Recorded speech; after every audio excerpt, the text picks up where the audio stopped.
Me faire poser des questions dérangeantes, je fais juste ça dans la vie. Ça, on a fait ça un mardi après-midi. Je suis en ce moment devant des patterns classiques de crise de croissance trop rapide. Une toute petite équipe à un gouvernement en attente qui doit avoir les réponses sur tous les sujets. Le cerveau d'un politicien ressemble beaucoup à un cerveau d'un entrepreneur. Tu ne deviens pas politicien dans la vie si tu n'aimes pas ça régler des problèmes. Là. Écoute, on y va pour la totale. La totale! 100 piastres! C'est marqué sur les let's cartons. go! 100 piastres! La zone rouge. Quitte à risquer ma carrière politique. L'analogie que je fais avec la souveraineté, c'est souvent celle-là. Là. C'est l'espèce de désir de t'émanciper puis de décider de ta propre destinée. Pas un entrepreneur à ton micro qui va venir te dire « Ouais, je suis pas capable. » Non, mais les entrepreneurs vont dire que ça va jamais assez vite à notre goût. Dans notre tête, on est rendu plus loin qu'on est rendu dans la réalité. Moi, c'est tout le temps le cas parce qu'en date d'aujourd'hui, tout le potentiel est en avant de moi et il n'y a pas de limite que j'ai constatée à ce qu'on peut réussir en politique avec un plan de match. Le Fonds de solidarité FTQ est fier de présenter Les Dérangeants. Que vous souhaitiez devenir les premiers, les meilleurs ou les plus grands sur le marché, on prête main forte à des entreprises aux quatre coins du Québec. Au fond, on fait plus qu'investir. On s'investit dans vos projets. Visitez le fonds ftq.com/entreprise. Le podcast de la nouvelle génération d'entrepreneurs au Québec. Les Dérangeants. Les Dérangeants!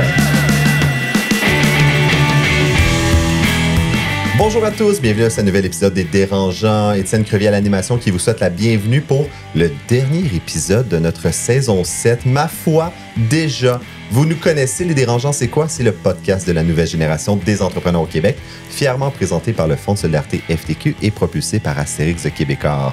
J'aurais pu aujourd'hui retenir un Dominique Gagnon, une Marie-Josée Richer, Elisabeth Abatiello, Farnel Fleurant, mais j'ai avec moi notre chevalier des médias québécois, nul autre que Philippe Lamarre de Urbania. Bonjour Philippe. Salut Étienne. Merci beaucoup de te joindre à nous. Ça fait plaisir. Écoute, très excité. Aujourd'hui, on va chercher un peu la fibre culturelle et en fait identitaire, ma foi, qui, je crois... Entrepreneurial. Te rejoint aussi. Tu as quand même ce côté-là en toi, pas très loin. Oui, je vais essayer de faire semblant que mon jupon ne dépasse pas trop dans cette entrevue, mais j'ai certaines affinités avec notre invité. Écoute, mais je crois qu'on va pouvoir avoir une entrevue quand même riche en contenu parce qu'on reçoit aujourd'hui nul autre que Paul Saint-Pierre Plamondon. Certains le voient comme un chef politique, mais nous, on a décidé de le recevoir comme un entrepreneur en pays. C'est la deuxième fois qu'on l'a au balado. En fait, on l'avait reçu durant la saison 3 alors qu'on était en pleine crise de la COVID. Mais aujourd'hui, il a quitté le confort en fait de l'Assemblée nationale pour venir en studio avec nous pour justement jaser de sa start-up qui est, dans la foi, la plus risquée au monde, la politique. Il a repris le contrôle d'une marque que plusieurs croyaient finie, en fait, le Parti québécois, mais pour orchestrer le plus grand turnaround, en fait, en politique québécoise depuis. Et il vient aujourd'hui nous pitcher le projet pour convaincre une nouvelle génération, rallier les sceptiques. Mais en fait, on aurait aimé avoir René Lévesque, alias Tipoil, mais à défaut, on reçoit aujourd'hui Tipol. Ça va bien? Pierre Plamondon. Je savais pas que je pitchais, donc là, est-ce que j'essaie d'obtenir c'est le elevator pitch avec les dragons. On va savoir investir à la fin, si on veut investir du temps, de l'argent ou les deux. Mais merci beaucoup de te joindre aux Dérangeants aujourd'hui. Ça fait plaisir. Écoute, j'aimerais commencer l'entrevue avec une citation de ton livre « Rebâtir le camp du oui » que tu m'avais généreusement dédicacé à l'époque. Et la première page, quand j'ai commencé à le relire en prévision de l'entrevue, me fait extrêmement rire. Parce que tu dis « Je suis arrivé à la conclusion que la corruption et l'affaiblissement de nos institutions causées par les gouvernements libéraux étaient une conséquence de notre décision de voter non en 1995 et que ce genre de gouvernement très nuisible reviendra cycliquement au pouvoir. » Avec le scandale de Saclic, ça ne te tentait pas de se faire juste un « je vous l'avais dit, Colin ». Oui, puis il y a un peu dans le caquisme qui a suivi les libéraux de Philippe Couillard. Disons que, je vais le dire gentiment, il y avait plus de libéraux que de péquistes dans le caquisme. Ils ont appelé ça du renouveau, là, puis un nouveau parti, mais dans les faits, c'était des libéraux qui ont déménagé d'adresse. Par opportunisme, à un certain sens. Ben oui, il y avait l'opportunité d'être le gouvernement. Il y a eu beaucoup de péquistes dans le personnel, un peu moins dans les députés, mais dans le chef lui-même était indépendantiste très, très convaincu, François Legault. Et aujourd'hui, on se retrouve dans les mêmes mensonges sur l'essentiel, à savoir, est-ce que le Québec a un avenir dans le Canada? Est-ce que c'est vrai qu'on peut obtenir des gains importants pour le Québec? Est-ce que les demandes sont respectées dans le Canada? Mais vu qu'on se retrouve dans des mensonges sur l'essentiel, à mon avis, ce que j'écris à l'époque est vrai. Ça fait 5 ans que j'ai écrit ça. Mais si tu mens sur l'essentiel, il y a des chances que tu te retrouves dans le mensonge ou dans des affaires pas évidentes Ça sur le devient reste, sur tout le reste. finalement de tes valeurs. Le mensonge ne décollera pas. Là. La dernière fois que tu étais venu au balado, tu te décrivais comme un infiltrateur qui dérange. Puis, J'ai-tu dit ça? Oui, tu avais dit ça. J'ai ressorti le transcript. Infiltrer quoi? Infiltrateur de quoi? Infiltrateur de la politique, en fait, des institutions. Ouais, c'est vrai. Maintenant, à ce moment-là, on est en pandémie. On est avait en par pandémie. téléphone, C'était le 5 novembre 2021. Ouais. Fait que vraiment, c'est un autre troisième vague. Là. Ouais. Puis maintenant que tu es à la tête du parti qui est aussi à la tête des sondages, est-ce que tu es devenu l'establishment que tu voulais déranger à l'époque? Ah non, parce que, à l'évidence, si vous regardez comment un certain nombre des institutions réagissent au fait que le Parti québécois est premier dans les sondages, on n'aura pas de passe gratuite. Là. Pour être l'establishment, il faut que les institutions, il faut que le régime te soutienne et veuille te placer. Vous regarderez la pression qu'il y a sur le Parti québécois. On est premier dans les sondages parce que la population, le peuple nous soutient. Mais c'est certainement pas parce que le régime nous donne une marche dans le parc. C'est pas une balade. Là. Et la prochaine année va être particulièrement exigeante de ce point de vue-là si on part des observations par rapport à René Lévesque, Jacques Parizeau, tous mes prédécesseurs, en fait, ont vécu cette pression-là. Si tu veux créer un nouveau pays, il y a un régime, celui dont on vient de parler, là, d'origine coloniale, qui va tout faire pour pas que ça ait lieu. Donc, tu ne seras jamais l'establishment parce que ta mission, c'est de changer cette structure-là, changer cette structure sociale. C'est carrément, donc tu restes un dérangeant c'est complet. Mais explique-moi donc justement ce comportement-là. Mais la population est d'accord. Mais exact. Mais tu regardes les photos de toi dans le Globe and Mail, puis ils vont toujours sortir ta face la plus enragée. J'ai toujours l'air d'un sociopathe. Exact. Puis ça, en photographie, tu peux toujours prendre une photo. Là. Sur 1000 photos, tu vas en trouver une où est-ce que la personne a l'air d'avoir vu un spectre ou d'avoir mal avalé ses Cheerios. Oui, mais c'est exactement ça pour René Lévesque. Aujourd'hui, le narratif sur René Lévesque, c'est tout le monde l'aimait, puis c'était donc un grand démocrate, un grand politicien. Il a été dépeint comme un nazi. Ben oui, il se faisait traiter de nazi, puis de dangereux personnages, les caricatures, les photos. En fait, c'était pire que ce que je vis en ce moment. Sauf que je ne suis pas très naïf par rapport à ce qui nous attend, ce qui m'attend personnellement. Les attaques vont se multiplier parce que... C'est ce que le passé nous indique par rapport au Parti québécois. C'est un peu ce qui a fait que les gens t'ont aimé au début. C'était avec un ton plus posé, avec un espèce de regard sur les choses plus optimiste, disons. Ouais. Comment tu sais, parce que là, il va y avoir un nouveau chef au Parti libéral dans quelques jours. Oui, puis ça va tirer. Là. C'est ça, puis là, la CAQ est en descente. Ils ont déjà désigné que leur adversaire principal, c'est le Parti québécois. C'est ça. Donc que le Parti libéral ne s'occuperait même pas de la CAQ. Mais comment tu vas faire justement pour garder cette fraîcheur-là ou cette espèce de... Ne pas tomber dans le cynisme. Ben, de pas tomber dans le cynisme, puis de pas tomber dans l'espèce de piège qu'on va te mettre devant toi à chaque jour. Là. C'est pas évident. Parce que à l'ère des médias sociaux, le plus gros problème, c'est celui de la désinformation. Là. On peut appeler ça des spins, on peut appeler ça... des raccourcis. Des raccourcis, des montages malhonnêtes, mais le but, c'est d'affaiblir ton adversaire en émettant une information qui est en fait pas du tout représentative de tes gestes ou de tes propos. Ça oblige donc une forme de réplique. Ma personnalité est particulièrement comme ça. Là. Ça m'intéresse la différence entre ce qui est exact et ce qui est inexact. Donc, ce à quoi vous faites référence, c'est moi en campagne électorale. Parce qu'en campagne électorale, tu peux proposer, la population t'écoute, puis à chaque jour, tu amènes ce que tu as l'intention de faire et tu réponds aux questions des journalistes qui veulent comprendre ta proposition. Donc, c'est beaucoup plus constructif que le bain d'acide de l'Assemblée nationale, là, où est-ce que c'est juste des mauvais coups, c'est juste des traquenards, personne ne répond aux questions, beaucoup de mensonges. C'est pas un environnement facile, mais c'est en même temps nécessaire comme exercice. Là. Donc, il y a une année où est-ce que ça va être plus difficile d'être léger. Est-ce qu'en campagne électorale, je suis confiant de pouvoir mener une campagne comme moi, j'ai le goût de l'amener, qui est plus dans le registre de ce que les gens connaissent de moi? Oui, je pense que je suis capable. Mais à chaque jour, les journalistes vont dire référendum dans un premier mandat. Tu vas te faire dire ça chaque jour. Ouais. Puis ça va être constamment des questions piégées dans lesquelles tu vas, tu sais, j'espère que tu tomberas pas dedans, mais c'est sûr qu'éventuellement, tu t'es commis. Puis j'aurais eu un forfait plus facile si on était toujours deuxième dans les sondages. Ouais. Mais le problème d'être premier longtemps en avance, c'est que tout le monde a juste ça à faire. Fouiller chaque virgule de mon livre, fouiller chaque entrevue, trouver de quoi. Je donne un podcast là en ce moment. C'est sûr que les adversaires vont faire des remontages avec mes réponses, puis essayer de me piéger. Donc, c'est pas un environnement idéal. En même temps, est-ce que je peux me plaindre d'avoir ce soutien de la population? Tu sais, moi, c'est la plus belle chose que je pouvais espérer là, par rapport à 2021. On peut pas dire que je l'ai facile dans la sphère médiatique, mais il y a un soutien sincère et très, très constant de la population. Et ça,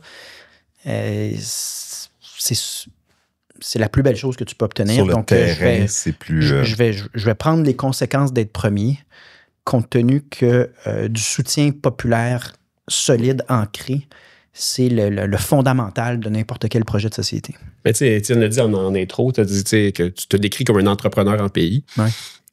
Moi, souvent, je suis entrepreneur depuis 25 ans. Là, puis ma quête dans l'entrepreneuriat, c'est la liberté, c'est d'être maître de ma destinée, c'est pas de dépendre des décisions d'autres gens.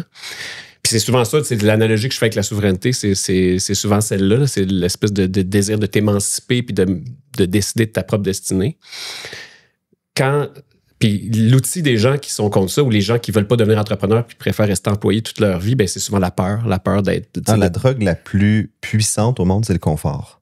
Ben c'est ça, c'est une drogue qui est plus quelque chose qui t'endort. C'est plus un narcoleptique. Mais c'est ça, là, puis dans une campagne électorale où les gens vont vouloir faire peur à la population. Ça va être ça le motto. Là, ça va être référendum, on s'en va direct à l'abattoir. Ça va être que ça. Comment tu vas convaincre les gens que ce projet-là, il faut aller au-delà de la peur? Parce que c'est quand même, ça fait peur être entrepreneur. Là, partir d'une business puis chaque jour dépendre Il faut être fait solide. En même temps, c'est la plus belle vie. C'est tellement mieux entreprendre quand on croit à quelque chose. Mais reprenons ce parallèle-là, parce que oui, je suis un entrepreneur en pays. Donc, j'ai une vision qui se décline dans un plan d'affaires, qui est pas mal le livre « Rebâtir le camp du oui ». Mais la vision, c'est celui d'un Québec indépendant qui prend ses décisions en fonction de ses intérêts puis qui rayonne partout dans le monde et qui sort de son insécurité linguistique et culturelle qui est inhérente à notre position dans le Canada. Donc, une fois que c'est ça la vision, tu me poses la question, mais qu'est-ce que tu vas faire pour que les gens n'aient pas peur? Un bon entrepreneur, à mon avis, poursuit sa vision, mais au fur et à mesure que les variables se présentent devant lui, va être agile. Souvent, on me demande une recette magique à l'avance, on me demande de prédire des choses. Moi, il y a une vision que je poursuis, et cette vision-là, elle ne change pas. Par contre, les moyens que je vais utiliser pour atteindre cet objectif-là sont assez flexibles. Donc, les réponses ne sont pas toujours là.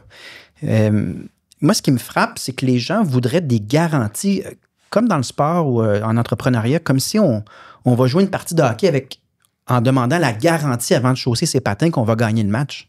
Je veux dire, qui fait ça? Ça n'existe pas. De la même manière qu'un entrepreneur, il y a des risques devant lui, mais il croit à la vision, puis il juge ça nécessaire de réussir. Il voit un impact positif sur la société. Ouais. Et en chemin, les entrepreneurs qui réussissent, c'est ceux qui ne sont pas figés. Il n'y a pas de plan quinquennal ferme là, vers l'indépendance. Mais tu t'adaptes au quotidien. Totalement, surtout avec le peu de ressources que j'ai. Là. Rappelons qu'au terme des élections de 2022, on a 3 députés au Parti québécois, pas de ressources. Ah ouais. Donc, c'est l'équivalent d'une start-up dans son garage. Ben, c'est vraiment une start-up dans son garage. Puis dans quel cas, si tu me poses la question, as-tu un plan spécifique pour qu'en 2028, tu sois capable de contrer la peur? Non. Non. Je sais que c'est ça l'enjeu principal. Je sais que plusieurs personnes autour de moi, j'ai formé des comités, il y a une réflexion. Et je sais que cette question-là va se poser. C'est un peu comme si notre destin nous attend. On est un peuple qui a été très, très influencé par la peur. Des fois, j'ai comme l'impression même qu'on serait prêt à mourir linguistiquement et culturellement mourir de peur. Une peur qui pétrifie, qui gèle au point d'accepter son déclin. Et en même temps, ce qui a changé, c'est que je trouve que l'état de nécessité est plus grand aujourd'hui qu'elle ne l'était. Le déclin, il est palpable. Le mépris envers la volonté démocratique des Québécois, il est évident. Les problèmes financiers du Québec, alors qu'on envoie près de la moitié de nos impôts à Ottawa pour du dédoublement puis presque aucun service utile, tout ça devient plus aigu. Et cet état de nécessité-là peut amener à vouloir sortir de sa zone de confort, alors que si on a l'impression que c'est un beau projet, mais c'est pas nécessaire, mais peut-être on n'a pas la même perspective. Mais le thème de la peur est vraiment central si on veut comprendre l'histoire du Québec. Et je souhaite que les prochaines générations s'en sortent. Gandhi disait qu'il n'y a rien de pire que la peur. C'est pire que la haine. Parce que ça paralyse, ça mine ton estime de soi. Ça... Tu t'effaces au final. Ah, c'est très malsain, la peur. Ça gruge de l'intérieur. D'adaptation, justement, comme un entrepreneur, je vais vouloir un peu utiliser ton cerveau de lucidité politique pour parler de Donald Trump, justement, et son impact qu'on a sur le Québec et l'économie. Mais juste avant d'aller là, on va écouter une capsule de notre commanditaire du Fonds de solidarité FTQ pour parler justement de reprenariat d'entreprise et comment stimuler l'économie du Québec. On écoute ça à l'instant. Comment on fait pour éviter de tomber dans le piège « je ne suis plus personne si je ne suis plus présidente ou président de ». Comment me préparer émotionnellement à laisser aller mon entreprise? Est-ce qu'on peut être accompagné dans un processus de planification de la relève, mais au niveau personnel, au niveau familial, au niveau du couple? Quelles sont nos responsabilités auprès de cette relève-là après la transaction? Quels conseils pourriez-vous donner à des cédants en devenir afin qu'ils s'assurent eux-mêmes personnellement de faire une belle transition vers d'autres projets? Donc, on voulait savoir, en fait, comment se préparer comme cédant à la fois psychologiquement et émotionnellement à ce processus-là qui est de transférer son entreprise. Et pour nous aider à éclaircir ces questions, on a avec nous Danny Pelletier et Julien Laplante du Fonds de solidarité FTQ. Bonjour, messieurs. Bonjour. Merci beaucoup d'être là. J'aurais tendance à commencer avec toi, Julien, sur la première question. Comment se préparer psychologiquement à ce brouhaha-là, ce train de transfert d'entreprise qui est quand même assez prenant? Je pense que c'est important de bien s'entourer des gens qu'on a autour de nous, notre famille, nos amis, des gens qui sont externes. Des fois, ça peut être des gens aussi qui sont à l'interne de l'entreprise qui vont nous permettre de cheminer personnellement puis émotionnellement sur la question. Ça peut prendre quelques mois, comme ça peut prendre plusieurs années. Pas avoir peur d'aller voir un psychologue, un mentor pour nous accompagner dans ces situations-là. Parce que je crois, Danny, tu le disais, c'est un deuil à la fois. Puis c'était la question qui nous a été posée, en fait, justement, comment être accompagné dans ce processus-là? Je pense que d'oser en parler, ça, c'est la base de tout. Et comme tu disais, vraiment pas hésiter non plus à faire appel à un psychologue. C'est souvent le plafond de verre. Les gens veulent pas parler, mais au contraire, il faut le faire parce qu'il y a beaucoup d'émotions là-dedans. Et ce qu'on veut faire là-dedans, c'est d'en faire un succès. Ça peut être également un mentor qui peut nous aider parce qu'il a passé par là, il l'a vécu, il sait ce que c'est. Qui va nous aider à voir plus clair, à prendre du recul également. Au niveau familial aussi, c'est d'être à l'écoute. À l'écoute de la famille. Il peut y avoir également, des fois, si c'est une entreprise familiale, des conciliateurs familiaux également qui existent. Enfin, en somme, c'est de s'entourer. Là-dessus, d'ailleurs, nous, encore une fois, on a un réseau également pour ça. Donc, un entrepreneur qui nous interpelle par rapport à ça, on est capable de le mettre en contact aussi. Ça, je pense que c'est bien, bien important. Puis je l'ai tellement vu souvent dans le processus de transfert d'entreprise, cette émotion refoulée-là, c'est ce qui vient envenimer, ça rend la transaction toxique. Et là, on a travaillé pendant 5, 10, 15, 20 ans sur notre entreprise et dans le temps de 3 mois de transfert, on vient tout scraper parce qu'on n'a pas bien géré notre relation par rapport à ce transfert-là. Et c'est difficile de se voir aller aussi. Ben, c'est sûr. Donc, d'avoir quelqu'un à côté de nous qui a ce recul-là pour dire, qui te met la main sur l'épaule, ça va bien aller. Ouais. Ben ça aide beaucoup. T'es plus obligé de tout contrôler. Julien, en fait, c'est quoi la responsabilité du cédant dans une transaction? Où est-ce qu'il trace la ligne sur à quel point ça doit bien aller et le succès dépend de lui ou de elle? Dans un premier temps, c'est vraiment de mettre un cadre puis des conditions qui sont gagnantes pour les repreneurs. Fait que sur le plan financier, tu viens de le mentionner, c'est sûr que si le vendeur ou le cédant laisse une balance de vente ou décide de garder des actions, ça va venir aider les repreneurs probablement au niveau de la structure financière, mais aussi ça va venir crédibiliser le processus de transfert, puis tous les partenaires financiers aussi vont être bien contents de voir que le cédant continue d'appuyer les repreneurs. On met son ego de côté, puis on s'assure qu'on est là pour un win-win. Tout à fait. Puis, tu sais, le rôle du cédant peut être actif ou passif suite à la transition. Ça va dépendre des besoins aussi des repreneurs. Mais le cédant peut aussi être accompagné dans ce processus-là parce que quand ça fait des années que tu es aux opérations, tu gères l'entreprise, puis là, tu as 2 nouvelles personnes qui viennent changer des façons de faire dans l'entreprise que tu as bâtie, bien, ça prend un petit peu d'humilité. Tu dois peut-être prendre, comme on dit, un pas de recul. Puis dans le fond, l'objectif, c'est de supporter les repreneurs puis de s'assurer que la transition se fait comme il faut. C'est super intéressant. Puis tu l'as dit, le pas de recul vient aussi avec une introspection. Dany, que des fois, un cédant doit aussi se préparer à d'autres projets. As-tu des conseils?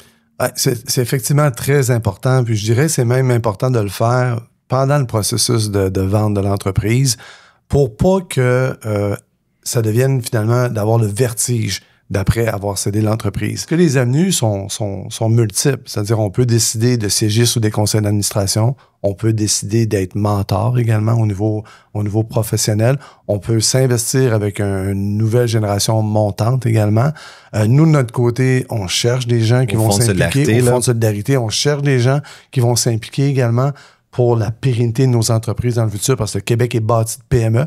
Donc, si on veut bâtir un Québec solide en 2030, 2040, on ne veut pas mettre de côté cette expertise-là.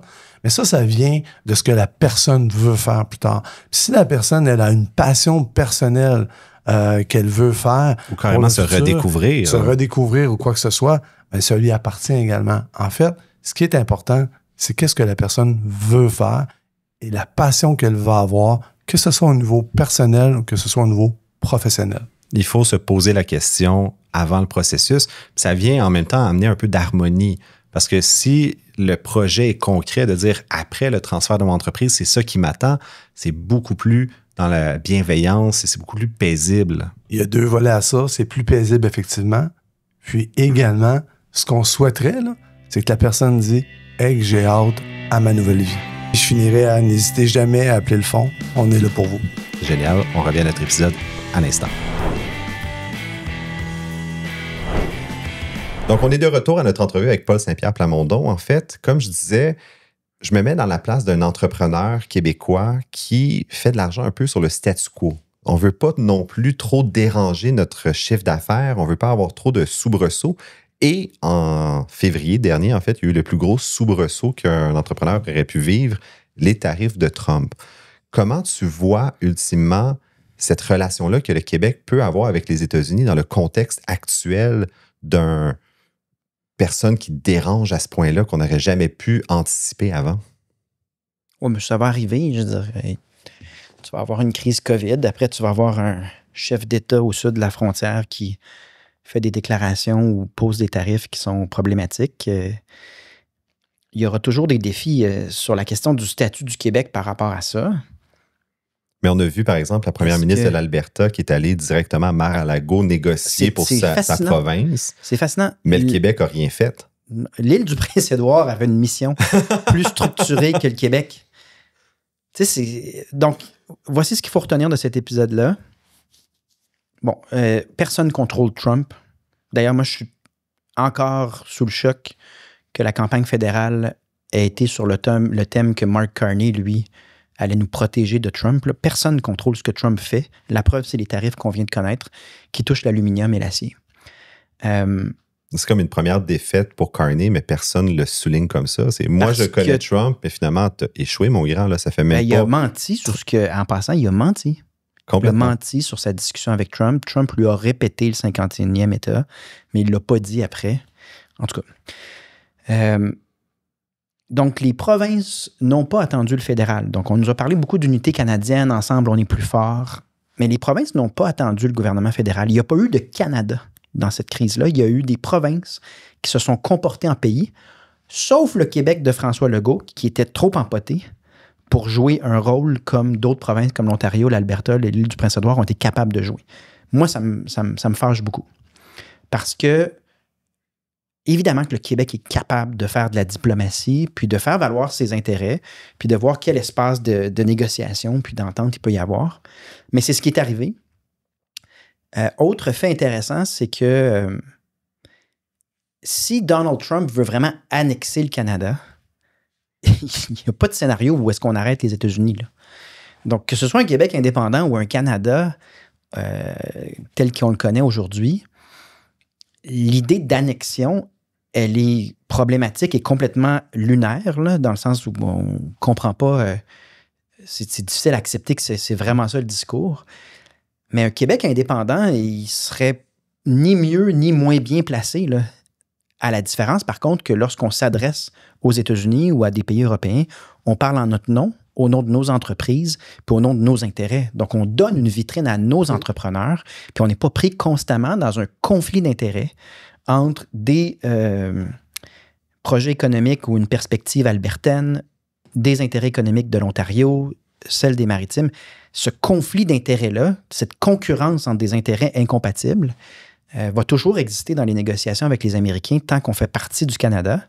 Donc, il y a un intérêt, à mon avis, à exister. Puis là, je mets à part tout l'intérêt plus marketing d'avoir sa marque de commerce puis de rayonner un peu comme le Danemark le fait. Vous noterez que le Groenland puis le Danemark ont répondu à Donald Trump. Puis aux dernières nouvelles, il n'y a pas eu d'invasion du Groenland, là. Donc, moi, ça a été, avant que tu ailles là, je pense que l'argument qui m'a le plus convaincu pour la souveraineté, justement, dans les dernières années, ça a été la réponse à la COVID. Puis là, on le voit avec la réponse à Donald Trump, que les petits pays ont mieux répondu que les gros. Ouais. Parce que justement, c'est ça, tu es plus proche de ta population, tes frontières sont plus contrôlables, puis que l'avenir, finalement, d'un peuple va passer par une proximité, des gouvernements de proximité. Le livre là-dessus, qui ne se démode pas, si vous n'avez jamais lu ça, c'est pas long à lire. Jane Jacobs, The Question of Quebec Separatism. Ah ouais? Auteur de Toronto, d'origine américaine, mais qui vivait à Toronto. Urbaniste. Urbaniste, très célèbre pour ses prédictions en urbanisme. Ouais. Mais bizarrement, se met à écrire sur l'indépendance du Québec et va prédire le sort de Montréal si on demeure dans le Canada, va prédire des dynamiques, faire des parallèles également avec l'histoire de la Norvège notamment. Mais tout est là, sur le fait que les plus petits pays sont plus cohérents, ont plus de cohésion, sont plus flexibles. Et en fait, c'est soutenu par des données sur le PIB per capita, c'est-à-dire que les plus petits pays sont légèrement plus riches. Et les réformes aussi se font. Québec indépendant, il y a un aspect village qui fait que tes réformes se font de manière assez consensuelle, là.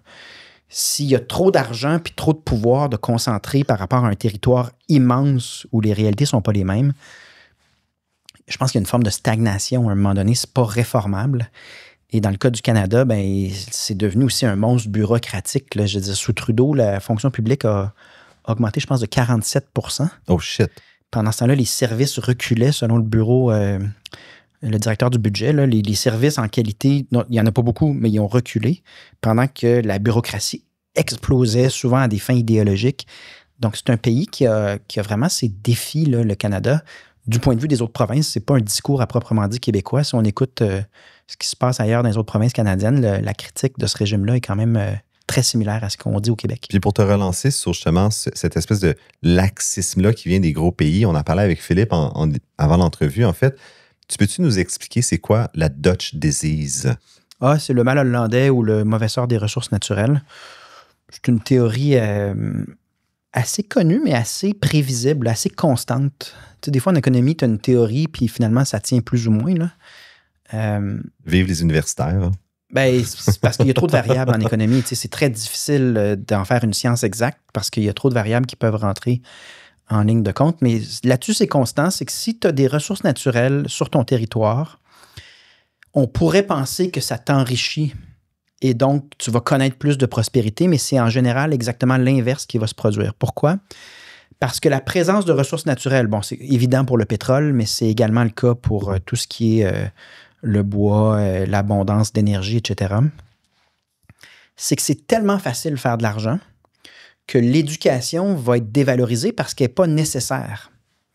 pour faire beaucoup d'argent. Donc, c'est comme aller travailler dans les mines faire 120 000 par année, c'est ça? C'est comme un enfant qui hérite de non, mais au Québec, de ses parents. dans plusieurs régions du Québec, on peut se trouver un emploi très, très payant en sautant le secondaire, en quittant le secondaire tôt, en se disant, ben là, moi, je me vois faire cet emploi-là. Puis, tu sais, je pose aucun jugement négatif, c'est juste une réalité. Fait qu'on est comme des trust fund babies. Et sur l'innovation également, c'est un problème. Donc, l'éducation va être plus basse parce qu'il n'y a pas de raison, l'argent se fait facilement sans cette éducation-là, mais ça a un lien aussi avec l'innovation puis le développement d'une économie tertiaire. C'est que il y a tellement d'argent à faire à juste extraire la ressource puis la vendre que qui se baderait d'essayer de la transformer?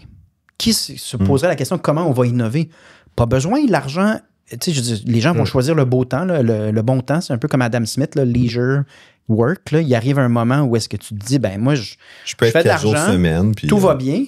Je me casserai pas le bicycle à me poser la question comment je peux faire quelque chose d'innovant avec ma ressource. Je vais juste vendre. Ça a toujours été ça, notre problème au Québec. C'est qu'on a les matières premières, mais on ne fait pas la transformation. C'est le modèle de la colonie comptoir. Mais je veux revenir sur Trump parce que j'ai eu un sentiment quand Trump a commencé à faire ses menaces d'annexion. Au début, je me suis dit, hey, on a toujours pensé que la menace allait venir du Canada anglais pour réveiller l'esprit nationaliste québécois puis nous donner envie de se doter d'un pays. Puis là, quand Trump a commencé à faire ses menaces, il y a quelque chose en moi que je me suis dit, hey, peut-être que ça va venir des États-Unis, cette espèce de réveil-là. Mais ça a eu l'effet complètement... Mon pif était complètement à côté de la traque. Ça a réveillé une espèce de nationalisme canadien chez les Québécois. Tu sais, je me suis retrouvé au Centre Bell, au match des Canadiens, à voir des gens s'époumoner à chanter l'hymne national canadien. Comment tu as réagi quand tu as vu ça? T'as-tu dit, mon Dieu, c'est-tu temporaire ou c'est... Ça m'a fait quelque chose, moi. Oui, ben, la peur conditionne beaucoup le comportement humain. Évidemment, oui, il y a quelque chose de temporaire là-dedans. Donc, on a mis au pouvoir un Mark Carney qui, essentiellement, promettait une ou deux exceptions, à part la taxe carbone. Là, essentiellement, il promettait de reconduire les politiques de Justin Trudeau en endettement, en immigration, en refus des demandes du Québec, mais c'était ce même Justin Trudeau qu'on voulait absolument mettre à la porte. Donc, oui, sur le coup, c'est un peu troublant. Faut pas oublier, par contre, que c'est comme un balancier, ces choses-là. Là. Donc, Donald Trump peut-être a amené de la peur, mais il amène aussi des réactions au Canada qui parlent de qui est véritablement le Canada. Donc, c'est cette unité canadienne en raison d'un monarque étranger, ce qui démontre qu'en fait, tu n'as aucune cohésion. Là. Si tu es rendu à cet argument-là, tu es obligé de jouer une carte, un 3 de trèfle. Là, ça ne marche pas. Cette volonté de profiter de la crise pour centraliser davantage et écraser davantage le pouvoir décisionnel des provinces, ça a lieu maintenant. François Legault qui s'écrase au tapis dans ces circonstances-là, qui parle de collaboration, puis qui... Une économie forte canadienne plutôt que 12... Une seule économie, oui. Il aurait dit donc à Carney, en privé, exactement l'inverse de ce que nous avons tous voté à l'unanimité à l'Assemblée nationale, ce qui, de mon point de vue, est un grave manquement au devoir de loyauté envers l'Assemblée nationale puis envers le Québec. On est censé représenter la voix du Québec, pas faire des side deals en secret. Tout ça m'amène à penser que c'est pas tant Trump qui est déterminant que la réaction du Canada, qui en principe était post-nationale. Hein? On nous disait sous Trudeau qu'il n'y a pas de nationalisme canadien, il n'y a pas d'unité. Il y a juste des communautés culturelles qui vivent les unes à côté des autres. On est un agglomérat. Un agglomérat, mais c'est justement cette faiblesse de cohésion sociale qui amène Trump à dire, ben là, vous, finalement, vous consommez 100% de contenu culturel américain. Votre économie est presque à 100% alignée sur les États-Unis, puis vous n'avez pas d'armée, ni de cohésion, ni de raison d'être. Moi, j'ai une armée, j'ai tous les leviers pour faire de l'asphyxie sur le plan économique si je décide de vous aligner.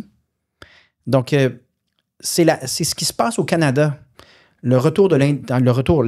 L'émergence de l'indépendantisme albertain, l'incapacité à coordonner une seule réponse parce que les intérêts sont irréconciliables, c'est tout ça qui est pertinent. Pas tant que Trump, parce que Trump, moi, j'ai toujours pensé au début, là, les gens criaient à l'extrême droite. Là, on a senti pas juste de la peur, il y a eu de la panique dans certaines parties de notre société. Évidemment, je touchais du bois, puis je ne suis pas allé à de grandes prédictions parce qu'il faut toujours être prudent avec ces choses-là. Mais Trump est définitivement autoritaire. Mais est-ce que les États-Unis allaient laisser passer de l'autoritarisme complètement aléatoire dans toutes les directions? Ça demeure un oligopole avec des leviers puissants, les États-Unis, là, c'est-à-dire tu as de la grande entreprise qui pèse pas mal plus lourd, tu as des governors qui vont avoir des problèmes avec leurs citoyens si les tarifs font mal à leurs entreprises localement, tu as des midterms, donc une espèce de cycle de campagne électorale qui finit jamais aux États-Unis. Tous ces facteurs-là, moi, de mon point de vue, allaient amener Trump à perdre un peu de vélocité. Là. Au début, il était à son maximum, puis c'est là que François Legault puis le Canada voulait absolument renégocier maintenant une entente avec les États-Unis. Moi, mon point de vue, puis je l'ai dit souvent, faites pas ça. C'est pas maintenant qu'il faut négocier. Là, il est à son plus fort. Ouais. Mais j'ai toujours cru que les États-Unis avaient des contre-pouvoirs, des contre-poids. Oui, il y a quelque chose que j'ai pas compris. Pour faire en sorte que l'épisode Trump demeure quand même un peu circonstanciel. Ouais. Je touche du bois que ce soit le cas. Je peux me tromper. Mais c'est toujours ça que j'ai pensé depuis le début de l'épisode. Mais juste une petite question avant que tu poses la tienne. As-tu crié quand le Canada a gagné la Coupe des Nations? Non, je l'ai écouté. J'ai toujours eu de l'intérêt pour ce que Team Canada fait. Je suis conscient que c'est pas très bon pour le développement de nos joueurs. Là, la place des Québécois dans Team Canada, la langue utilisée. Hein, on a souvent chez les juniors, on a rappelé à l'ordre les jeunes Québécois en disant... On parle pas en français dans la chambre. Speak white, là. C'est ça qu'ils sont fait dire. Donc, j'ai toujours pensé qu'une équipe québécoise nous ferait vivre de meilleurs moments encore. Mais il n'y a pas d'hostilité envers Team Canada. Là. Comme chef des indépendantistes, je respecte Équipe Canada. J'ai vu tous leurs matchs depuis 30 ans maintenant. C'est juste que je pense que le jour qu'on va avoir une équipe Québec, là, tu vas avoir une bonne raison de tout arrêter. Là. Un match Québec-Canada. Là, le centre-ville va fermer. Ben là, on jase. Donc, c'est un tout autre niveau. C'est simplement de vouloir mieux. Il n'y a pas de ressentiment ou j'ai rien contre un match de hockey de Team Canada. Oui, puis je pense qu'on a quand même 60-70 Québécois dans la LNH. Fait qu'on aurait de quoi faire une belle équipe. Là. On a des enjeux, je pense, avec le développement de nos joueurs au Québec. Là. Je ne veux pas tomber dans ce sujet-là. Donc, on n'aurait pas une aussi belle équipe qu'à l'époque de Mario Lemieux avec Patrick Roy dans les filets et Raymond Bourque à la ligne bleue. Là. Mais on a 2 Québécois en finale de la NBA. Oui. Ça, c'est extraordinaire. Dans la NFL aussi. Parce qu'il y a plus de Québécois dans la finale de la NBA que dans la finale de la Ligue nationale de hockey. Ça, mais aussi, on s'est développé au football américain. Oui. Ceci étant, quand tu regardes les lignes d'une équipe Québec, parfaitement comparable à la Finlande, la Slovaquie, on tiendrait notre bout dans un tournoi des nations, là, et on aurait du plaisir. Et ce serait donc valorisé de jouer au hockey parce qu'il y a un débouché puis il y a une fierté. Ouais, puis on n'aurait pas un Wayne Gretzky qui fait des fist bumps à l'équipe de Team America avant la finale. Là. Il reste cet aspect-là aussi. Ça, je l'ai à travers la gorge. On a un petit jeu au dérangeant depuis cette saison-ci, en fait, c'est qu'on appelle ça la question dérangeante. C'est, dans le fond, des dons à un organisme philanthropique. Moi, c'est ça mon quotidien. Me faire poser des questions dérangeantes, je fais juste ça dans la vie. Ça, on appelle ça un mardi après-midi. C'est ça. C'est posant pour lui aujourd'hui. Là. C'est une autre journée au travail, fait que c'est pas... Mais au final, en fond, c'est gagnant pour toi parce que c'est ton mardi après-midi, mais qui va te permettre de faire des dons à un organisme philanthropique de ton choix. Mais si tu refuses la question puis que finalement tu fais une réponse de politicien, ben là, on va te call bullshit puis tu vas devoir faire le don de ta poche. Mais c'est donc complètement de votre arbitraire de déterminer si la réponse vous satisfait ou pas. Exact. Ouais. C'est notre privilège. C'est de l'autorité. C'est vraiment n'importe quoi. Mais en fait, c'est 25, 50, 75. Je vais sortir mon portefeuille tout de suite. Là, je veux dire. Mais non, écoute, on est de bonne guerre. Je pense pas qu'à date, on a refusé des réponses. Posant une chaire, vas-y qu'une chaire. Mais en fait, je te laisse choisir 25, 50, 75 ou 100 $. Mais en premier, je te laisse nous dire quel organisme que tu aimerais, mais en fait, subventionner ou dans le fond faire le don. Moi, je vais prendre un organisme de ma circonscription, probablement le Chez nous de Mercier-Est. Chez nous de Mercier-Est? Oui, c'est pour les personnes âgées. Donc, ça leur permet de briser l'isolement, faire des activités. Je pense en ce moment, ils ont un projet... un nouveau projet, je pense, de cuisine commune. Puis il y a toutes sortes de... Donc, c'est peut-être cool, celui-là. Il y a d'autres organismes aussi en matière d'alimentation. Donc, dépendamment de combien... On parle de combien? Est-ce qu'on parle de milliers de dollars? Écoute, vu que le don vient de la poche d'Étienne Crevier, je pense que ça va peut-être être 300 $. Maximum. En tout cas, ça va être dans mon comté, c'est sûr. Fait que le Chez nous de Mercier-Est, puis moi, en fait, j'aime ça parce qu'il y a 2 causes dans la vie qui me font vraiment pleurer. C'est la maltraitance chez les enfants et la solitude chez les personnes âgées. Là, les personnes vulnérables, ça me rejoint au plus haut point. Fait que je vais peut-être même doubler le don si t'es gentil. Mais je te laisse choisir. La réponse est bonne. Exact. 25, 50, 75 ou 100 $. Bon, on va commencer 50, tu sais, juste voir qu'est-ce qu'il y a dans vos affaires. Là. C'est quoi qu'on... À 50 $, c'est quoi le degré d'acidité? Puis après, je vais pouvoir me raviser si jamais ça... Le Parti québécois est quand même une organisation complexe, beaucoup d'universitaires. C'est un amoncellement de gens, des intellectuels. Le Parti québécois est un amoncellement. Un amoncellement de profs. Mais tu as dit avoir une mentalité de start-up, justement. Tu es un entrepreneur en pays. C'est quoi la compétence que tu as dû développer rapidement pour passer de la vision à la gestion d'une organisation complexe comme le Parti québécois? Et boy.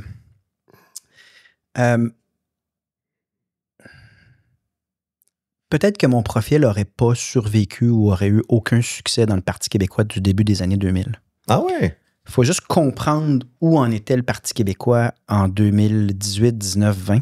Moi, je deviens chef en 2020. Ça va faire, en fait, bientôt 5 ans que je suis chef. Quand j'arrive à la chefferie du Parti québécois, c'est un parti qui a des ressources, en fait, qui est au bord de la faillite.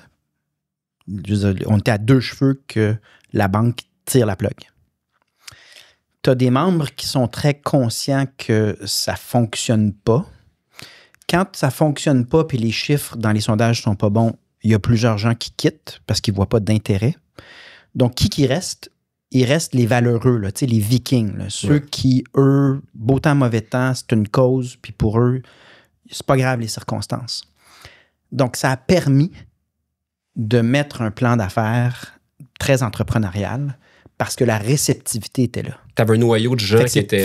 Pour être très honnête, c'est pas que j'ai développé une compétence magique. Les circonstances permettaient ça. Tu as proposé un 180 degrés nécessaire et les gens ont suivi. Il y a une chose que j'ai fait. C'est j'ai dit, écoutez, moi j'ai une vision.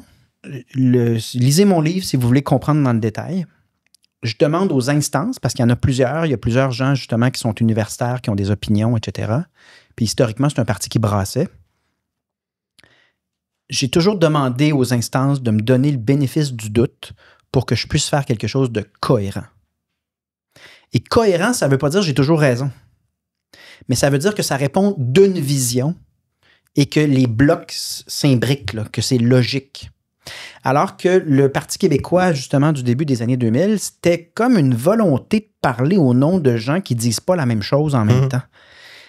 Dans Oser repenser le PQ, quand j'ai fait le tour des membres et de Québécois en leur posant la question « Qu'est-ce que vous pensez du Parti québécois à ce stade-ci? » Les gens se plaignaient beaucoup du fait qu'il y avait des messages complètement incohérents dans ce parti-là, de sorte qu'on ne sait pas c'est qui. Est-ce qu'ils sont à gauche, à droite? Est-ce qu'ils veulent l'indépendance ou en fait, ils ne la veulent pas puis c'est juste un idéal lointain?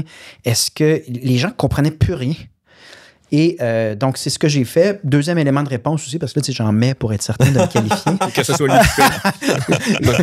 Mais le changement de logo est pas anodin. En termes politiques, personne n'a retenu ça. Puis quand on l'a sorti, tout le monde riait de nous autres. Là. C'est un serpent qui mange sa queue. Puis si vous avez pris ça en Ukraine, je ne sais pas quoi. Là. Non, mais c'était n'importe quoi. Là.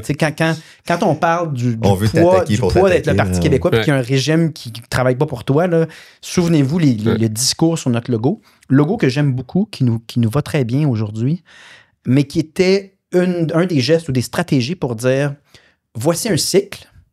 Ce cycle va déboucher sur un rendez-vous historique. Vous voyez le mouvement dans le logo, là, et ça va décoller. Donc, laissez-moi travailler suivant ce plan d'affaires-là. Le changement d'image et de logo est en soi un signal auquel, évidemment, les membres ont consenti, mais qui permet d'envoyer ce message très clair. Il y a un plan, il n'est peut-être pas parfait, je n'ai pas toujours raison, mais laissez-moi être cohérent. Puis si jamais vous n'aimez pas ce que je fais, à un moment donné aussi, ils ont le pouvoir de... En politique, on est toujours locataire. Hein? Donc, les membres ont tous les leviers là, s'ils ne sont pas contents de moi. Mais j'ai obtenu ce bénéfice du doute-là, ce qui fait qu'en ce moment, je pense que la population, pour ou contre, nous concède que c'est clair et que c'est cohérent ce qu'on fait. comprennent l'essentiel de ce qu'on dit. Moi, je vote que 50 $ est gagné. Oui. Ça, c'était une bonne réponse. J'ai une petite question. J'ai peut-être une petite question juste pour... Mais quand tu es arrivé au PQ... Ça, c'est quoi? C'est 25 à ce moment-là? C'est comme une complémentaire? Un petit 100 de plus. Non. Mais quand tu es arrivé au PQ, tu es arrivé après Jean-François Lisée. Puis écoute, moi, je viens d'une famille, d'une mère très indépendantiste, tout ça. Puis à un moment donné, je pense avec la charte, avec il y a un espèce de petit parfum de racisme qui a commencé à se dégager du mouvement qui était très nocif puis qui a fait peur. Puis ça, c'est toujours le risque. Puis je sais qu'il y a des gens qui sont très rapides à dépeindre les gens, les indépendantistes comme des racistes, des fermés d'esprit, des xénophobes. Ouais. Comment... Puis toi, je sais, j'ai entendu beaucoup d'entrevues dire que tu étais prêt à prendre ce hit-là. Moi, je prends la chaleur puis je réplique. Mais comment, justement, cette espèce de parfum-là, tu le dissipes puis tu fais en sorte que tu le transformes en quelque chose de positif? Parce que c'est quand même... une question à 75. Là. Ouais, mais c'est quand même risqué. Mais c'est délicat, c'est tout ça, parce que je pense qu'on a... Puis tu utilises souvent les exemples des pays scandinaves qui sont quand même des sociétés... Les pays scandinaves qui viennent non seulement de se doter de règles sur la laïcité, mais en fait qui vont beaucoup plus loin que le Québec. Là. Le Danemark, qui est un peu... pas ma mère patrie, là, mais j'ai vécu 1 an au Danemark, je parle danois, c'est un peu le paradis de la social-démocratie historiquement, donc les gens à gauche s'identifient au Danemark. Mais là, tous les signes religieux, et spécifiquement le communautarisme islamique, a fait l'objet de politiques très, très musclées de la part de la première ministre, qui est social-démocrate, là, qui n'est pas d'extrême droite du tout. Et je pense que l'erreur du Parti québécois de l'époque Marois-Élysée, puis c'est une erreur que j'ai fait moi-même, donc je ne les blâme pas, je prônais la même chose qu'eux au début, c'est de donner des gages à ce groupe-là. En disant, non, vous nous traitez de racistes constamment. Regardez, on va vous faire une autre preuve qu'on ne l'est pas. Moi, j'ai jamais vu de propos, j'ai jamais entendu quoi que ce soit d'intolérant dans le Parti québécois. À la limite, je les trouve... Quand je les ai découverts à la chefferie 2016, puis ils m'ont demandé « Tu peux-tu rester? » Moi, je les trouvais courageux, mais un peu trop doux. Un peu trop... il y a un idéalisme péquiste qui ne matchait pas la hargne et la haine des mouvements polarisés radicaux. Là. Parce qu'il y en a à droite aussi. Là. L'Occident, en ce moment, se polarise entre l'extrême gauche et l'extrême droite, ou la gauche radicale, la droite radicale. Et le péquisme n'est pas du tout là-dedans. C'est des gens qui rêvent beaucoup à une société meilleure.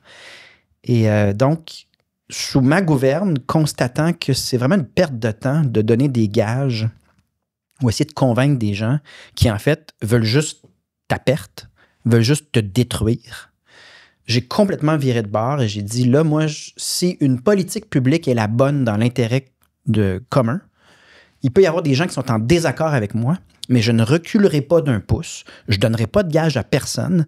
Et si les gens veulent... en fait, le livre de Jean-François Lisée sur ce sujet-là, c'est « Qui veut la peau du Parti québécois ?» Puis il détaille très, très bien comment ça fonctionnait. Puis j'ai dit, moi, je suis prêt à en découdre. Là. Je ne reculerai pas. Je sais que mon organisation est très idéaliste et loin d'être intolérante. Mais tu te bats contre un pays, le Canada, qui offre des cadeaux, qui est tout le temps en train de donner à toutes les... Dans le clientélisme. Ben c'est ça, mais c'est quand même... Canada, on a besoin... Excuse-moi, François Legault a envoyé des chèques avant les élections aussi. Oui, mais de manière... c'est ça. François Legault est dans l'universalisme des cadeaux puis du clientélisme. Le Canada, c'est sélectionné. Le Canada, c'est par communauté culturelle. Donc on va avoir besoin des communautés culturelles pour faire un pays. Exact. Donc, c'est crucial. C'est même pas mais une là, option. on arrive au cœur de la patente. Comment on les convainc? C'est que le discours canadien, c'est de dire à des gens qui ont choisi le Québec, vous êtes une communauté culturelle, votre identité. C'est très identitaire, hein? Le communautarisme puis le multiculturalisme. Ton identité, c'est tes origines ethniques. Donc là, ça valide le concept de race. Moi, je trouve que ça nous amène dans le racialisme, c'est-à-dire on ramène des concepts qui sont absolument foireux. Mais on fragmente les races. Donc l'identité par couleur de peau, de l'identité par religion, puis de l'identité par communauté. Devant ça, le Québec doit réussir à convaincre des Québécois qui ont choisi le Québec à l'origine d'être Québécois et de ne pas avoir peur d'être Québécois, de ne pas avoir peur des Québécois, parce que sous-jacent à la technique canadienne, tu as toute cette histoire de dire, vous êtes une communauté culturelle, mais faites attention là, parce que les Québécois sont dangereux. C'était vrai à Québec solidaire, quand des membres de Québec solidaire ont des cérémonies d'accueil, puis dès la cérémonie d'accueil, ils leur disent, là, laisse personne te dire que tu n'es pas chez vous au Québec, en sous-entendant que les Québécois sont comme Allait ça. faire ça, ouais. Ouais, alors que tu regardes toutes les données sur les crimes haineux ou l'intolérance par rapport à d'autres provinces ou aux États-Unis, c'est une société très paisible, le Québec. Donc, le gros défi que j'ai devant moi, c'est de convaincre des Québécois qui viennent de l'immigration que le modèle où est-ce qu'on est toutes des communautés culturelles qui vivent en parallèle ne peut que créer de la méfiance et même une concurrence malsaine entre les groupes, des tensions sociales, comme on en voit de plus en plus à Toronto en passant, comme on en voit partout en Europe en ce moment, que c'est pas un bon modèle pour eux comme pour tout le monde au Québec. Que le modèle qui nous permettra une paix sociale, parce que je pense que les gens choisissent le Québec parce qu'ils veulent pour leurs enfants une paix sociale, ce modèle-là, c'est un modèle dans le cadre duquel on est tous Québécois. On a droit à nos différences. On a des différences physiologiques, des différences d'opinion politique, toutes sortes de différences. Mais on doit avoir un terrain en commun, à savoir qu'on paye nos impôts au même endroit, puis on a un destin, un avenir à bâtir ensemble. Et pour ça, il faut que les Québécois d'adoption s'affirment comme Québécois. Et ça n'a pas vraiment eu lieu à date. On regarde, en tout cas sur le plan électoral, c'est comme si le vote québécois, que ce soit Bloc québécois ou Parti québécois, serait réservé aux Québs. Mais non. Et tant que ça demeure ça, il y a un pont qui manque. Évidemment, il y a tout le concept d'intégration. C'est pour ça que le fédéral augmente les seuils de manière démesurée. Pourquoi? Parce que c'est un modèle dans le cadre duquel il n'y aura pas d'intégration, donc pas de lien avec la société d'accueil. Donc, d'où la volonté du Parti québécois d'avoir un modèle plus durable, plus équilibré, de ramener les seuils à quelque chose qui permette de l'intégration. De bien le faire, oui. Mais dans le Parti québécois, tu vas avoir plusieurs Québécois issus de l'immigration qui sont parfaitement intégrés au point qu'ils sont plus Québécois que moi. Là. Ils sont encore plus crinqués que moi. C'est possible de réussir ça. Mais est-ce que le Québec est capable de convaincre ce qu'on appelle les communautés culturelles? C'est vraiment une expression ghettoisée. Là. C'est comme si t'es à part. Convaincre que c'est pas une bonne idée de pas être Québécois puis d'être catalogué comme communauté culturelle ou communauté religieuse ou ethno-culturelle pour les prochaines générations, c'est pas un cadeau à faire à ses enfants que d'être toujours en marge en ayant une crainte sur la société d'accueil, qu'on est beaucoup mieux dans une mixité où tout le monde se sent québécois, agit en québécois, pense à québécois, a une loyauté envers l'avenir du Québec. Ça va être mon gros défi des prochaines années. Moi, je pense que ça va passer par la culture. Ben, oui, la culture. Le sport, la culture, les rendez-vous communs sont beaucoup un endroit de rassemblement. Pour rendre la marque Québec attractive et désirable. Mais, tu vois, oui, mais le Canada est toujours en train de dire que c'est une marque dangereuse, dépassée, repliée sur soi. C'est un combat entre les deux marques. Exact. On fait des analogies entrepreneuriales. Ma job, c'est de porter la marque et de la faire triompher sur une marque qui est quand même très en déclin. Celle du Canada, là, c'est pas la marque d'il y a 20 ans. Là. Non, ça a été malmené dans les dernières années. Ça marche pas. Puis, il y a 25 ans, 30 ans, on disait que tout ce qui était fait par le fédéral, c'était beaucoup plus fiable, beaucoup plus solide que ce qu'on pouvait faire au Québec. Il n'y a plus personne qui pense ça. Là. On parlera du système de paye Phoenix. Je veux t'emmener sur justement le concept de la culture où est-ce que des fois, je rencontre des entrepreneurs qui me disent, moi, je vais faire le YouTube du Québec, je vais faire l'Amazon du Québec, panier bleu, lol. Mais ma réponse a toujours été, le YouTube du Québec, c'est YouTube. Parce que, justement, nos jeunes vont consommer sur les plateformes dominantes qui a une offre vraiment beaucoup plus, comment je pourrais dire, diversifiée que ce qu'on est capable de faire nous. Donc, comment créer du contenu culturel québécois qui soit attractif pour le Québec? C'est la découvrabilité qui ne fonctionne pas. C'est-à-dire que dans l'ancien modèle, tu avais un CRTC, puis un seul rendez-vous qui était la télévision, avec la radio, là, mais dans le sens que tu n'avais pas beaucoup de canaux. Il y avait des quotas. Et lesquels étaient réglementés. Très, très, très réglementés.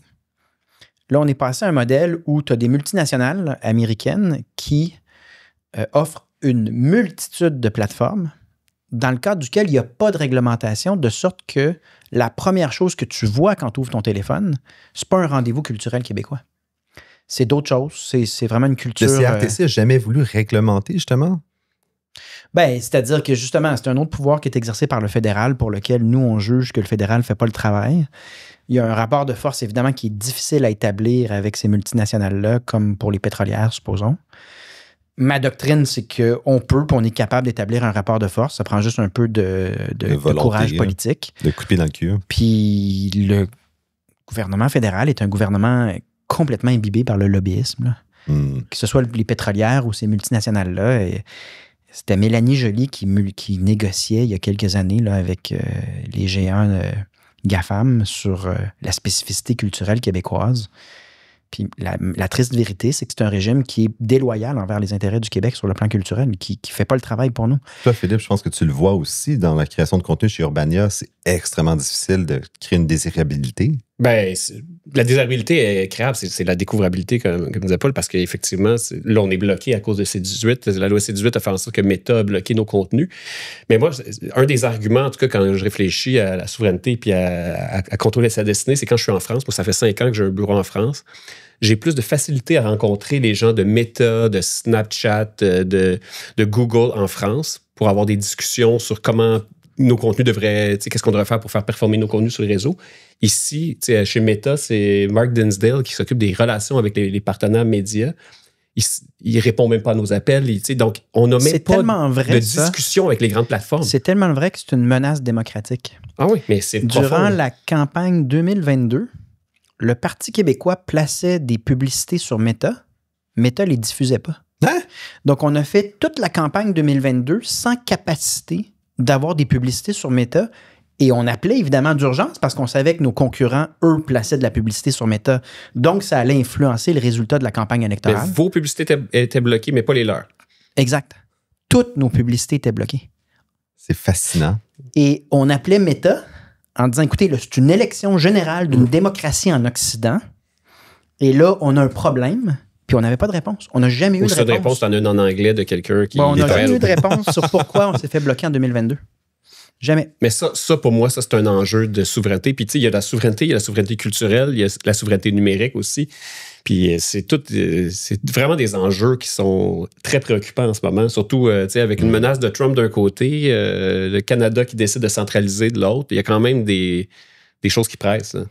C'est comme s'ils nous traitent vraiment comme une mini-communauté ou comme un territoire autre dans un...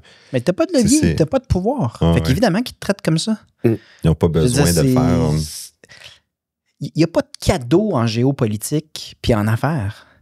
Donc, si on n'est pas prêt à se tenir debout, à avoir les leviers, puis ensuite créer des rapports de force pour avoir gain de cause sur ce qui importe dans nos vies, on ne peut pas se surprendre ni se plaindre qu'on n'aura pas de réponse, puis nos intérêts vont être bafoués. Là, je veux dire, dans la vie, en affaires, comme dans n'importe quel autre domaine, si tu veux un rapport de force puis obtenir un gain, il faut que tu te lèves, puis que tu le travailles, puis que tu ne consentes pas à l'inacceptable. Ça prend une espèce de fierté, une espèce de volonté de se faire valoir. Il n'y a pas de cadeau dans la vie. Face à l'ensemble de ces situations incohérentes qu'on voit, qu'on discute depuis tantôt, un gouvernement du Parti québécois s'attaquerait à quoi en premier? C'est quoi cette question-là dans le sens? Mais en fait, compte tenu que tout va mal... C'est quoi ta priorité? Économiquement parlant, mettons, pour les entrepreneurs qui nous écoutent, ça serait quoi justement la première situation que tu aimerais adresser justement, soit pour... Tu avais parlé d'automatisation des entreprises, tu avais parlé face à la pénurie de main-d'œuvre, tu avais parlé... Y a-t-il quelque chose d'urgent, de plus pressant que tu trouves? Ce ne sera pas une chose. Tu as une crise du logement qui est très importante en ce moment. Tu as un budget à rééquilibrer. Ça va être difficile de le faire sans l'indépendance parce que c'est vraiment un cas de déséquilibre fiscal qui est devenu de l'asphyxie fiscale. Les provinces vont avoir de plus en plus de difficultés à boucler en livrant les services en santé et en éducation pendant que la moitié de leur impôt leur échappe. Tout ce qui touche la santé mentale de la population va être vraiment une urgence en termes de prévention et d'aller aux causes profonde de ce changement dans les données sur la santé mentale des Québécoises et des Québécois. Il va être urgent de faire plein de choses. Le coût des infrastructures est hors de contrôle. Il va falloir trouver pourquoi ça coûte aussi cher puis faire des changements. Ça va prendre également des changements sur le plan... La liste est tellement grande. Donc, mon travail en ce moment... J'en ai, là, c'est comme la matrice. Là, je vois toutes les... Mon rôle dans ces circonstances-là, puis vous l'avez vu avec Pascal Paradis, ensuite Catherine Gentilcorps, là, on a Alex Boissonneau dans Arthabasca. Mon rôle, c'est de mettre sur pied potentiellement, puis je ne l'ai pas encore réussi, mais c'est ce que j'essaie de faire, potentiellement l'équipe la plus solide sur le plan intellectuel puis des compétences qu'on aura vues depuis des décennies en politique au Québec. Pourquoi? Parce que ça va me permettre à ce moment-là de déléguer et de mener plusieurs de ces dossiers-là en même temps, dans le cadre duquel moi, je ne serai pas le doer, mais je serai seulement le responsable de la rigueur et de la cohérence du produit fini. Ouais. Mais ce n'est pas moi qui va travailler chacun de ces enjeux-là. Je vais avoir des gens qui sont à ce niveau-là, de mener plusieurs chantiers parce que le nombre de sujets, j'ai peut-être nommé le tiers des sujets qui sont urgents au Québec en ce moment. Puis je ne veux pas être alarmiste, c'est simplement qu'on voit partout en Occident justement une déconstruction de l'Occident. Elle était voulue sur des bases idéologiques. On la voit s'opérer. Ça crée des drames dans la petite enfance, dans la santé mentale, dans la capacité de livrer des soins et des services essentiels à la population. Et ma prétention, c'est qu'un gouvernement du Parti québécois est capable et a le devoir, un peu comme le lévéquisme en 1976. D'avoir une équipe tout étoile. Oui. Et de complètement changer ça bout pour bout. Mais ça, justement, quand tu trônes en haut des sondages, est-ce que, j'imagine qu'il y a beaucoup de gens, soudainement, qui cognent à la porte puis qui veulent. Ben oui. Puis tu as le sentiment que tu vas être capable de réunir une équipe tout étoile. Oui, il faut. Diversifiée. Il ne faut pas cracher en l'air trop tôt. Mais oui, il y a des centaines et des centaines de CV. Et il y a une qualité de gens et probablement liée à la volonté de créer un moment historique et de réussir. C'est celui de l'indépendance. Donc, l'indépendance est un frein dans mes intentions de vote parce qu'idéalement, les gens voudraient du changement, pas de changement. Ils voudraient que par magie, les problèmes se solutionnent sans qu'il y ait de prise de responsabilité de ce qu'il y a à faire. Mais c'est aussi un levier. Là, l'indépendance amène des gens extraordinaires à donner du temps à la politique alors qu'il n'y aurait pas fait de politique si ce n'était pas de ça. Ce que j'aime beaucoup, ce que je remarque, c'est que le cerveau d'un politicien ressemble beaucoup à un cerveau d'un entrepreneur dans le sens que on est encodé pour voir les problèmes. Tu ne deviens pas politicien dans la vie si tu n'aimes pas ça régler des problèmes, là. Mais tu ne deviens pas entrepreneur. Oui, mais attention, je pense que je ne suis pas dans la même matrice que la politique classique d'il y a 15-20 ans. Ça, c'est vrai. Fut une époque où le politicien, ce qu'il voulait, c'est le moins d'ennemis possible, puis le plus plaisir. Ouais, le plus de deals avec des gens qui te soutiennent en échange de je ne sais pas quelle nanane. Donc, pour te rendre au pouvoir dans un parti institutionnel, il fallait que tu te fasses des amis partout et donc des concessions partout, puis des ententes de manière à te rendre. Tu avais une dette, puis une fois que tu étais au pouvoir, il n'y avait pas de sentiment d'urgence, il y avait plutôt des groupes. Puis ces groupes-là, ben, tu essaies de tous les satisfaire en leur donnant quelque chose, un morceau de chocolat, en échange de leur collaboration puis de ton maintien au pouvoir. Ça, c'est la politique classique qui, je pense, nous a menés où est-ce qu'on est rendu. C'est vrai. À ça, c'est ajouté la politique instagrammable, là, c'est-à-dire des politiciens qui ne s'intéressent presque plus aux politiques publiques puis sont vraiment préoccupés par leur prochain reel où est-ce que là... Je sais pas de qui tu parles. Je sais pas. Mais ça nous a menés au bord du gouffre. Donc, je pense que là où moi, je ressemble à un entrepreneur, c'est qu'il y a un sentiment d'urgence qui s'est développé parce que ça ne fonctionne pas. Et donc, un retour à la discussion sur la politique publique, quelle serait la solution à un problème urgent et une préoccupation donc de régler des problèmes parce que tout le monde ressent ce sentiment d'urgence là, qu'il y a quelque chose qui ne fonctionne pas. Et je reviens à mon rôle, c'est d'attirer des gens capables de solutionner des problèmes complexes, donc d'attirer des intellectuels puis des entrepreneurs, mais comme un des gens qui ont ce bagage-là et non pas des gens qui veulent faire un reel. Là. Exact. Tu veux pas non plus des gros égos à gérer parce que là, tu... Ouais, ça va être tough. Ça, c'est... Ça, je vois pas comment je vais m'en sortir pas de gros égos. Là. Ça, c'est... Tu peux convaincre quelqu'un de faire la politique. Si je peux m'en sortir où est-ce qu'il n'y a pas de profil narcissique, oui. Ouais, c'est peut-être ça, mais... C'est pas la même chose que les égos. Mais des égos, c'est sûr que je vais attirer des égos. Je peux déjà te donner un... Je peux pas... En business, s'il y a un conseil que je donnerais aux gens, c'est que tu t'entoures de gens plus forts que toi. Ben, c'est ça. Ouais. Puis si tu veux des gens forts, ben, il arrive avec un bagage puis un égo. Ben oui. Puis après ça, ben c'est ça. Ton talent, toi, c'est de rassembler des gens de talent. Ben, encore là, il y a dans une politique plus classique, ce que tu voulais, c'est ton maintien au pouvoir. Donc, tu t'entourais pas des meilleurs autour de toi de manière à garder le contrôle. Tu t'entoures des loyaux. Ben, c'est ça, de gens qui vont être loyaux en tout temps. Ouais.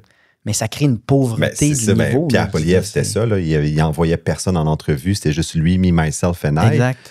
Donc, tu es rendu à 125 $ pour... C'est vrai, on avait de l'argent. Hein. Exactement. Je t'invite à une prochaine question. Donc, 75, 100 $, comment tu le files? Écoute, on y va pour la totale. La totale! 100 piastres! C'est marqué sur les let's cartons. go! 100 piastres! La zone rouge. Quitte à risquer ma carrière politique. Avec une question épineuse.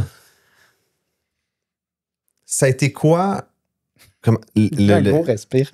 Oui, c'est ça. Il crée du suspense. Quelle est, comment je pourrais dire, ta plus grande réalisation sur jusqu'où la politique peut aller? Dans le sens que souvent, on pense que la politique peut tout changer. On peut, une fois qu'on est en politique, on va enfin pouvoir régler plein de choses. Quelle était ta réalisation de dire, ben, finalement, il y a quand même des limites où il y a des institutions, puis jusqu'où tu te dis, ben, finalement, je ne peux pas tout changer? C'est ça la question à 100 piastres? Oui, c'est facile. C'est facile. Attends, on va peut-être en prendre une autre. Non, je la prends, 100 piastres, let's go. Il n'y a pas de réponse en date d'aujourd'hui à cette question-là. Il va falloir que tu la reposes dans 5-10 ans. OK. Parce qu'en date d'aujourd'hui, tout le potentiel est en avant de moi et il n'y a pas de limite que j'ai constatée à ce qu'on peut réussir en politique avec un plan de match. Tu n'as pas un enjeu de vitesse? Donc, c'est comme demander... Oui, ça, on va y arriver. Il y a un enjeu de vitesse puis de vélocité. Mais c'est comme demander à un entrepreneur qui a peut-être des crises de croissance, c'est-à-dire que sa croissance va un peu trop vite par rapport à sa capacité à pallier, mais qui voit ses cash flows augmenter, qui voit la clientèle dire « je suis quand même satisfait, lâchez pas ». Puis c'est comme dire à cet entrepreneur-là « Hey, y a-tu des choses que ton entreprise peut pas réaliser? » Tu sais, des choses que tout de suite tu concèdes, là, ça se pourra pas, on réussira jamais ça. Ben non. Il n'y a pas un entrepreneur à ton micro qui va venir te dire « Ouais, je suis pas capable. » Non, mais les entrepreneurs vont dire que ça va jamais assez vite à notre goût. Dans notre tête, on est rendu plus loin qu'on est rendu dans la réalité.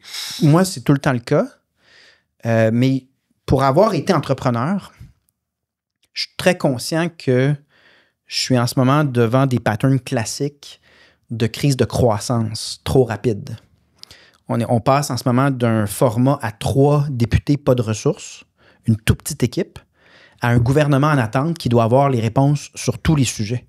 Okay. Et qui devrait être sur le terrain en train de faire des podcasts, mais aussi en train de rencontrer des chefs d'entreprise, des groupes de pression, qui devraient être en tournée puis avoir une réponse très, très élaborée sur c'est quoi notre stratégie par rapport à la peur advenant, telle.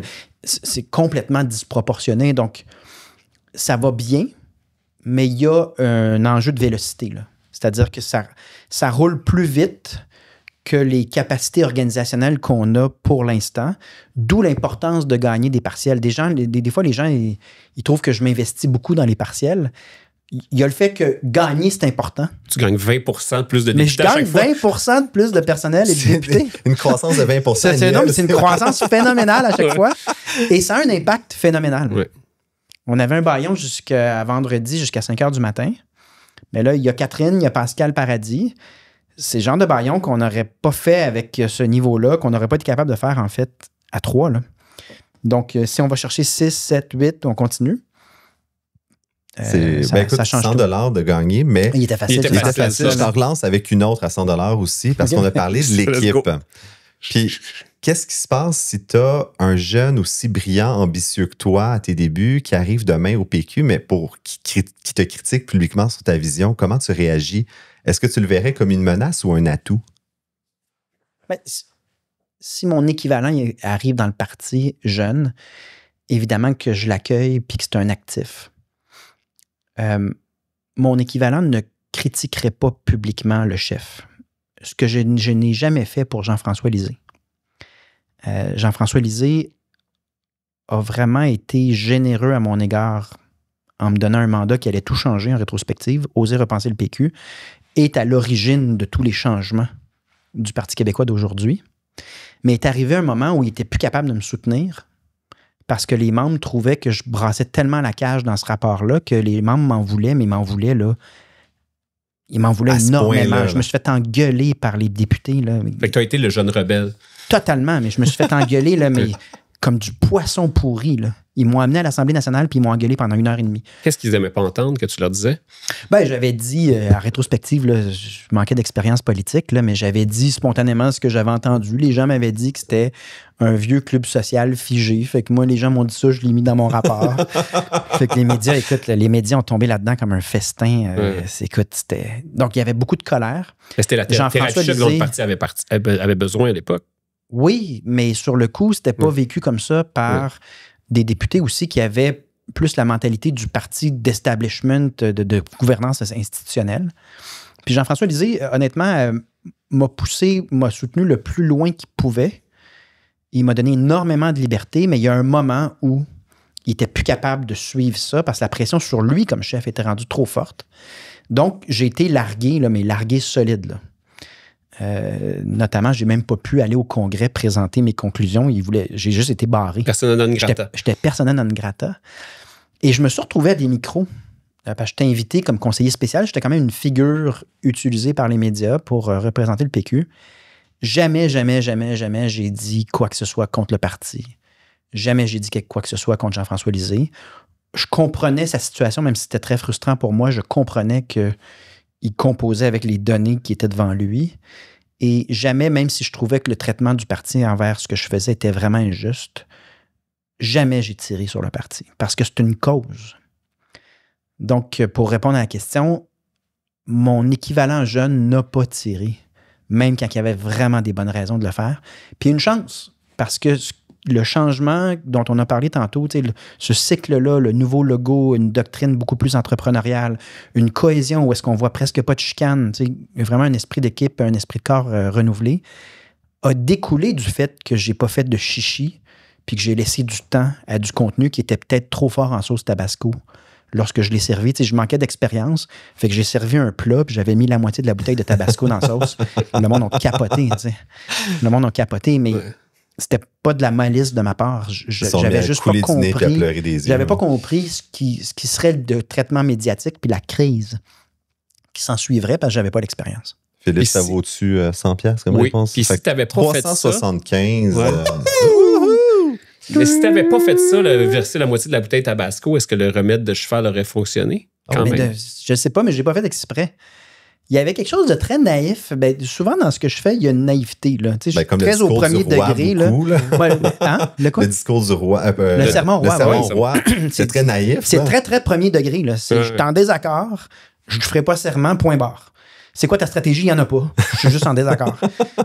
Dans Oser repenser le PQ, il y avait une naïveté saine de dire, gardez, parlez-moi, dites-moi ce qui ne va pas puis comment vous le voyez. Je vais le consigner puis je vais faire un travail très, très transparent sur où on en est. Donc, c'était pas intentionnel. Je voulais pas mettre trop de sauce tabasco là-dedans. C'est juste que les commentaires étaient durs. Et oui, la capacité de se regarder dans le miroir et de faire face à la vérité produit des externalités positives. D'ailleurs, c'est un peu ça le dilemme du peuple québécois.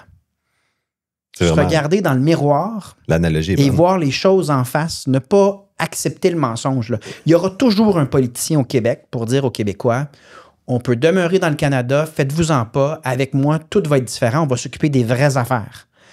Il va y avoir du changement. Ça va bien aller. Toutes sortes de manières de ne pas regarder les choses en face, de ne pas regarder... Il y a beaucoup de bons pour ceux qui ont du courage, qui ont le courage de regarder les choses telles qu'elles le sont, de ne pas trouver de faux fuyants, de ne pas trouver de stratégie d'évasion, puis dire, si c'est ça la situation, on va faire le diagnostic et trouver des solutions par rapport à la réalité. On ne se comptera pas d'histoire, on ne se fera pas des faux semblants. Et c'est ce qui est arrivé au Parti québécois, puis c'est ce que je souhaite qu'il arrive au Québec. Tu sais, depuis le début, on fait toujours une analogie avec l'entreprise. Tu sais, ça me fait penser ton retour, c'est un peu comme le retour de Steve Jobs chez Apple. Non, mais Steve Jobs avait fondé l'entreprise, il est parti pendant 14 ans, il est revenu, puis il a ramassé une entreprise en piètre état. Ouais. Il y avait plein, tout était tout croche, il a remis de l'ordre en place. Oui, puis on avait demandé, pour cette analogie-là, Steve Jobs, il s'était fait poser la question, c'est quoi ton plan stratégique? Puis comme la réponse de Paul, il a dit, I'll wait and see. Je vais attendre, puis je vais voir. Il n'était pas arrivé avec le plan de match de dire, je vais sortir le iPod. Puis de la même façon que Paul a dit tantôt, dans le sens qu'il y avait des gens à l'intérieur de l'organisation qui avaient à cœur la cause. C'est vraiment plus intelligent que lui. Mais je veux faire juste un parallèle. Steve Jobs était le père spirituel de l'entreprise, c'était le fondateur. Toi, tu ne l'es pas au Parti québécois. C'est René Lévesque. Ouais. Moi, je reprends des doctrines. Te sens-tu une filiation avec René Lévesque? Oui. Je veux pas... Je ne peux pas me comparer, je ne veux pas me réclamer de lui, mais est-ce que je pars de l'œuvre et la pensée de Lévesque et de Parizeau, puis je la mets en application totalement, là, c'est zéro subtil. Là. Donc, je n'invente rien, je retourne aux sources d'un miracle démocratique propre au Québec. Ça n'existe presque pas en Occident. Un parti qui est entièrement redevable juste de ses membres puis qui est à l'abri des donateurs privés à coups de millions, là. Il faut vraiment être dans un environnement québécois très particulier. Les dons que vous pouvez me faire sont limités à 100$ par personne. Donc, vous ne pouvez rien faire pour m'influencer. La seule chose pour m'influencer, c'est de devenir membre du Parti québécois puis de participer à l'élaboration du programme. Mais ça, c'est exceptionnel comme chance d'avoir un parti aussi loyal et connecté sur la population et non pas comme aux États-Unis, les démocrates et les républicains qui sont essentiellement complètement dépendants de leurs donateurs dans l'agenda et donc va tenter de faire croire que l'agenda des grandes entreprises, c'est l'agenda du peuple, mais leur décision est à la base très, très influencée, façonnée par des donations absolument des centaines de millions. Là. Puis pour continuer sur l'analogie, dans le fond, de l'entreprise privée, les autres partis pour le Parti québécois sont des fois de la compétition, de la coopétition, des joint ventures. Est-ce que dans l'environnement actuel à l'Assemblée nationale, c'est possible la collaboration avec les autres partis ou c'est rendu, comme tu dis, trop polarisé, trop polarisant, puis c'est tellement difficile de travailler finalement avec soit QS, la CAQ, le Parti libéral?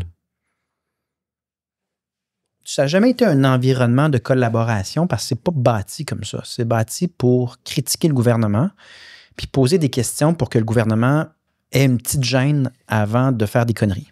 C'est ça le système de tradition britannique. Même s'ils réussissent à en faire pareil? Oui. Et à chaque fois qu'ils en font, ils perdent des plumes parce que les oppositions font leur travail de dire ça n'a pas de bon sens. Donc, c'est ça un peu l'espèce de mécanisme de démocratie de tradition britannique. C'est différent des proportionnels où est-ce que là, tu n'as pas le choix de collaborer avec d'autres partis. Ça vient pas juste avec du pour, mais moi, je pense qu'il faudrait ajouter un aspect de proportionnel à notre système sans le débalancer, là.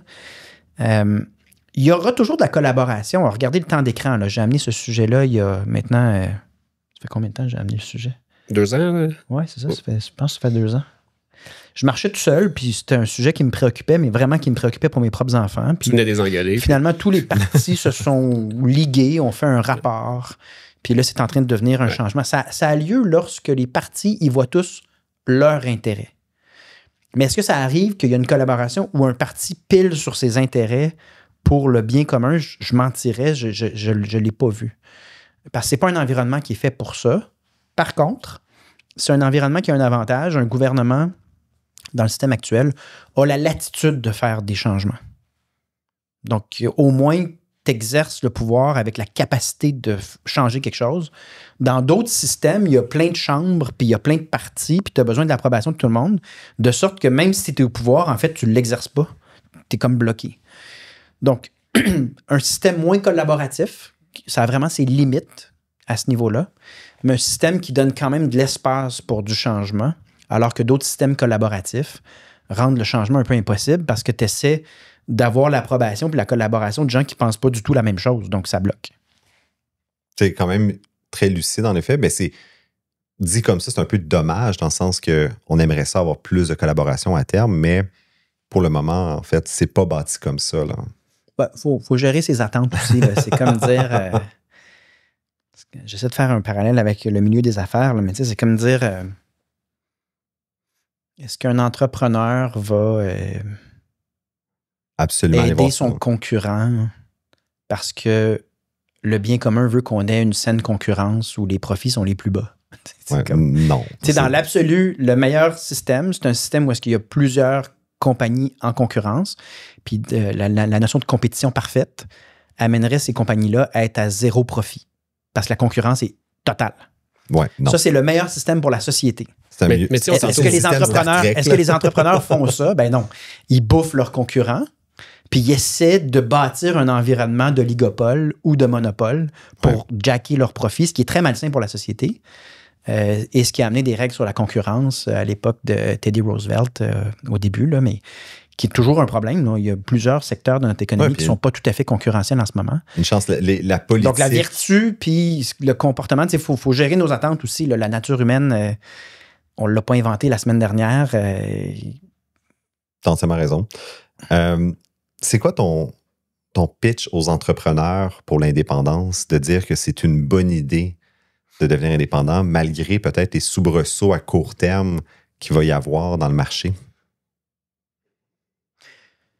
Si on met à part là, les fondamentaux, c'est qu'on a besoin de rapatrier les 90 milliards qu'on envoie au fédéral parce qu'on va faire juste quelque chose de plus intelligent avec, compte tenu de besoins criants dans la population, mettre fin au dédoublement pour gaspillage d'une valeur, l'argument de la pérennité de la spécificité québécoise sur le plan linguistique et culturel, l'argument de la justice, puis l'argument de la démocratie, à savoir décider en fonction de tes intérêts, c'est toujours plus intelligent que de laisser ton voisin décider pour toi. Quand on a fait le tour de ces arguments de base-là, spécifiquement pour les entrepreneurs, c'est tellement plus le fun de bâtir que de décliner. Là. Oui, comme ça. Effectivement. Voyons donc. Oui, t'as raison. Qui, au nom de la peur d'échouer ou la peur de l'adversité, va se dire hey, « moi, je vais consentir à mon déclin, il sera lent et pénible. » C'est tellement souffrant qui comme ça. Qui fait ça? L'autre option, c'est de dire on se bâtit un beau chez nous, puis on bâtit. Fait que c'est de la job, c'est des clous, c'est de l'échafaudage, là. Mais on bâtit sur le plan de la perception de nous-mêmes, de la satisfaction à se lever le matin, sur le plan du rayonnement à l'international d'une société absolument particulière, absolument différente. Sur le plan du rayonnement de notre ingéniosité. Moi, j'ai toujours pensé que dans le système actuel, nos meilleurs éléments ne brillent pas autant que ce qu'ils pourraient à l'échelle planétaire. Tout ça est devant nous. C'est tellement plus... C'est comme... le potentiel est là. Oui. Évidemment, techniquement, je dirais aux entrepreneurs, on va s'enrichir parce qu'on va avoir une stratégie, une politique monétaire, une politique fiscale, une politique internationale, une diplomatie entièrement axée sur nos entreprises puis notre intérêt. Mais c'est très technique comme argument.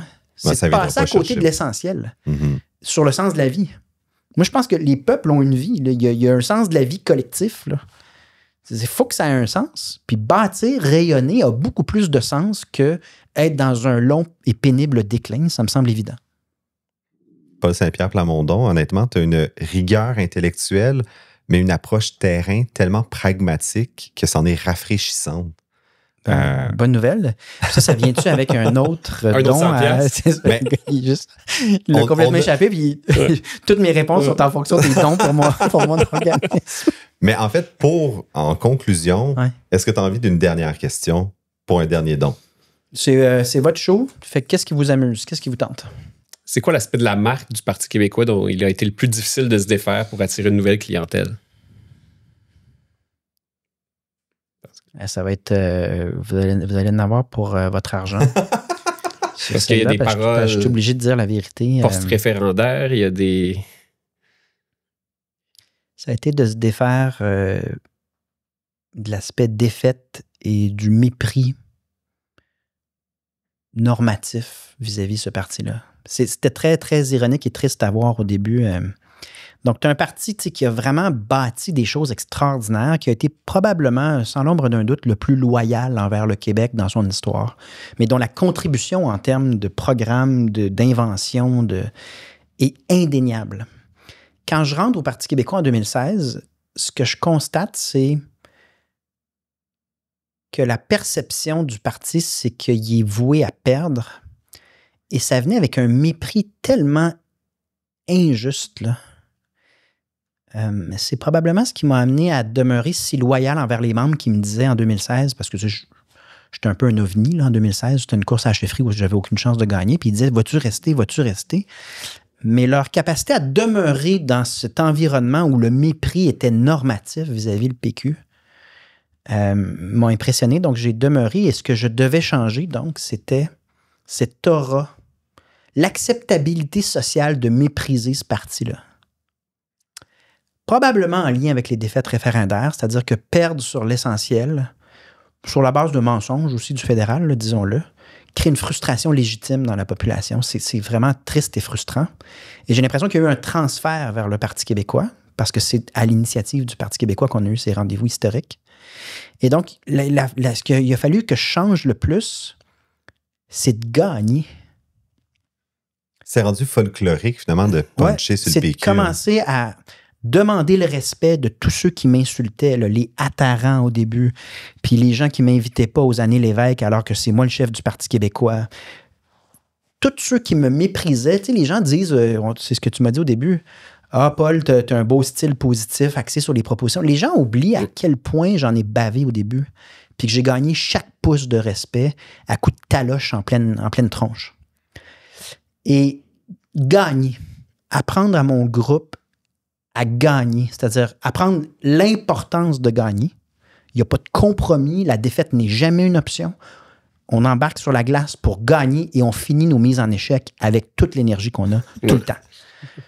Et ensuite, ne pas tolérer le mépris, ne pas tolérer la diffamation, ne pas tolérer les inexactitudes, alors qu'il y avait un aura de tout le monde, ben, pas tout le monde, mais plusieurs nous insultent, mais on est au-dessus de ça, on va faire semblant que ça n'a pas lieu. Ça avait lieu et c'était inacceptable. Donc, c'est ça que j'ai dû changer le plus. Aujourd'hui, je pense qu'on est ailleurs à ce niveau-là. Vraiment. Puis en 5 ans, c'est assez fulgurant comme changement social. Là. Mais le plus intéressant s'en vient. Parce qu'une fois que tu as un line-up, celui dont je rêve, le dream team que j'imagine le soir en me couchant, si j'arrive à cette étape-là, là, on va être ailleurs en termes de perception, on va être ailleurs en termes de potentiel. Puis non, il n'y a pas de limite à ce qu'on peut faire à ce moment-là. Évidemment, il n'y aura pas de magie à ça, il va y avoir des difficultés, ce ne sera pas parfait. Mais le potentiel, à mon avis, va être très, très grand. Donc, c'est ça que je poursuis en ce moment. Bien, ça va vraiment faire un bon prochain épisode parce qu'on te réinvitera dans 2 ans pour voir finalement le potentiel, exact. Il en est rendu où. Exact. Puis en finale, contre qui tu veux jouer? Contre la CAQ ou contre les libéraux? Ben, en ce moment, je joue contre la CAQ parce que je crains fortement qu'en cette dernière année au pouvoir, leur volonté de conserver le pouvoir les amène à faire toutes sortes de gaffes et de folies. Il y a plein d'indices là, de projets de loi bâclés qui servent davantage à faire des communications qu'à une réflexion de politique publique. L'histoire du 3e lien, la manière dont l'hôpital Maisonneuve-Rosemont a été traité, des déclarations puis des accusations dans toutes les directions. Il y a quelque chose d'inquiétant. Je suis allé loin, là, trop loin au goût de certains, mais j'ai même dit qu'à ce stade-ci, ils n'avaient plus la légitimité pour faire des choses comme privatiser la vente d'électricité d'Hydro-Québec. Là. Ils n'ont jamais dit ça en 2022, ils n'en ont pas parlé, puis leur degré de légitimité n'est pas suffisant en ce moment pour inventer des réformes comme celle-là.